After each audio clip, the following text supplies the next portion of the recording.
Welcome back. Isa na namang araw, mainit na araw, nakatakas na naman tayo. Welcome back sa ating channel. Kamusta na kayo? Nga pala,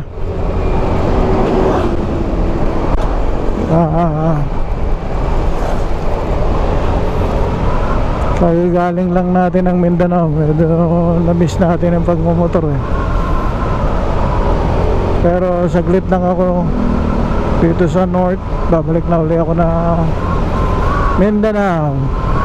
Pero for today's video, ito yung walang kaplano-plano. Alam nyo kung bakit? Sobrang init sa aming lugar, kaya hindi ko na-test. Kaya sa maubos yung tubig sa amin, sabi ko maghanap na lang akong libre tubig. So ito, pagsapalaran na naman, talakanin pa naman. Linggo na po ng hapon, napakainit, grabe. Yung pa ako kanina, talagang ramdam mo yung parang nakatungtong sa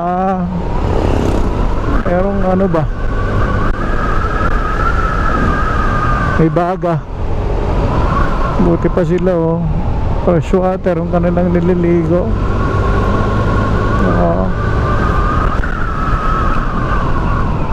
Wow, mga kids, late na tayo nakaalis dahil nag-charge pa ako ng mga baterya. And so wala nga plano-plano eh. Ayun,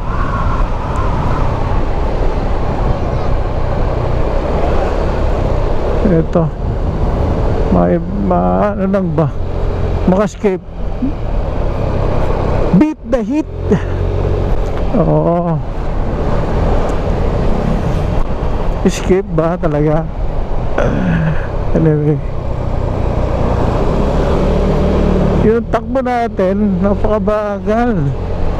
Kanina pa ako umalis, pero kasi parang di sure eh. So yung takbo bagal, tapos mainit nga, so parang gusto ko pahinto-hintuin yung motor eh. Uy, ano ba yan? Akala ko nag-park siya sa puno. Diretso lang. Sarap ng buko. Kanina ko pa gustong uminom ng buko, pero hindi ako kaya. Namalan nyo kung bakit. Sa dami ng dinaanan ko, kasi hindi pa ako makain. Walang breakfast, walang lunch. Kaya ko naman yung siyempre ayaw din mo magka-problema pa yung tiyan ko eh. Like nung biyahe sa Mindanao, nagnat ako, hindi ko alam, baka nilakason ako eh. So pressing kwenta lang pagbuhan. Napakainit.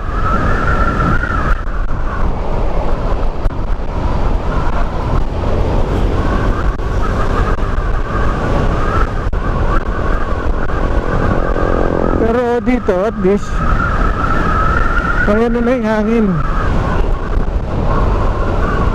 Parang yung mga tao hindi na maganda. Mabanggit ko na rin pala. So sobrang init, nasusunog din ba?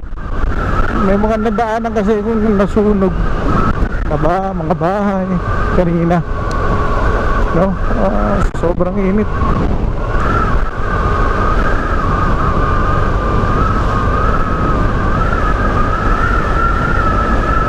Alright,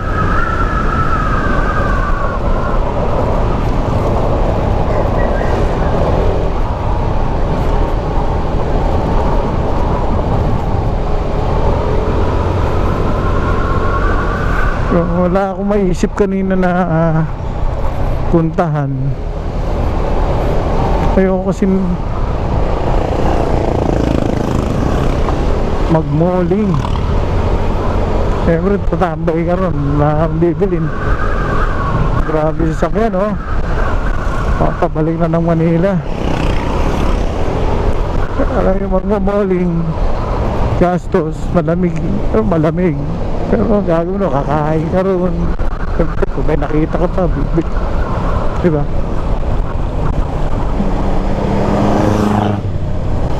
Oh, grabe yung usok. So, habang binabaybay natin to, at least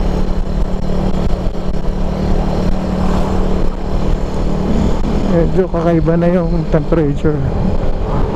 May init pero pag umangin siya so one masjid na tayo naglalakad sa initan. Yun 4x4